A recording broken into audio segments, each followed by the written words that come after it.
Hello and welcome to Cliff Reviews Art House. This time I'm reviewing the film The Straight Story, directed by David Lynch. Of all David Lynch's films, The Straight Story stands out as the least likely Lynch film. It's gentle, it's sentimental, and these are not qualities that you would normally associate with a Lynch film. It is by far the gentlest, most sentimental film that Lynch made.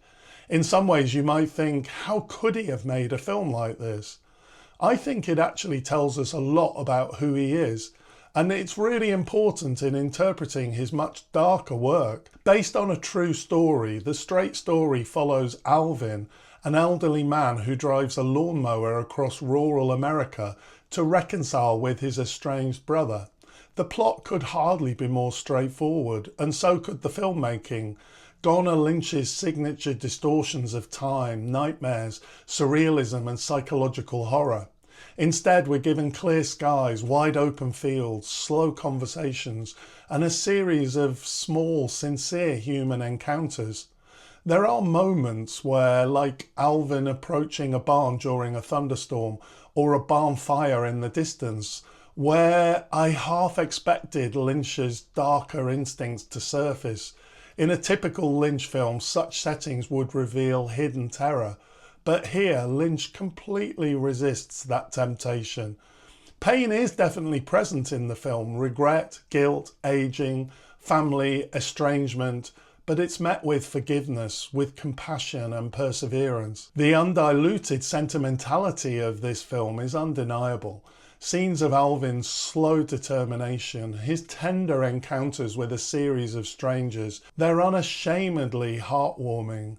It's a sentimentality that could easily feel manipulative, but I think Lynch handles it with such patience and sincerity that it becomes beautiful. Pain and hardship are acknowledged, but ultimately outweighed by goodness. This choice sets The Straight Story at the good extreme of Lynch's emotional spectrum.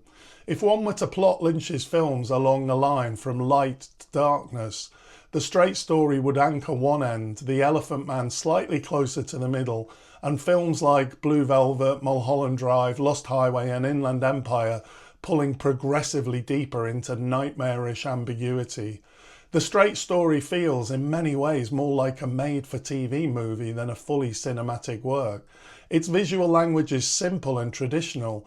Its episodic structure lacks the deep narrative or formal complexity of Lynch's greater films. A couple of times it made me think of Chloe Zhao's Nomadland, which similarly tells a quiet story of American endurance, but elevates it into something cinematically expansive. The Straight Story remains modest in its scope and ambition. It is a beautiful film, but a small one.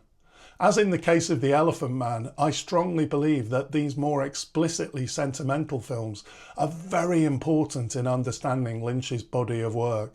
Without The Straight Story, it would be easy to caricature Lynch as obsessed only with madness, cruelty and nightmares.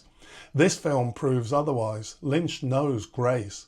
He knows how to tell a story about healing, about reconciliation, connection, rather than fragmentation and dysfunction. I think it's a glimpse into the spiritual side of Lynch, a side that's less obvious in his other work. The Straight Story reveals something important. Lynch is not a cynic. It tells us a lot about Lynch that he could make this film. I think this really helps in interpreting his darker films. That flicker of compassion, that openness to redemption, it's there in the other films, even in his bleakest visions. You just have to look to find it. But The Straight Story helps in confirming that he doesn't only have a negative outlook on the world. In the end, The Straight Story is a small but essential piece of Lynch's legacy, a quiet, heartfelt journey into goodness, forgiveness and the enduring beauty of the human spirit. Definitely not a typical Lynch film, but an enjoyable film and highly recommended nonetheless.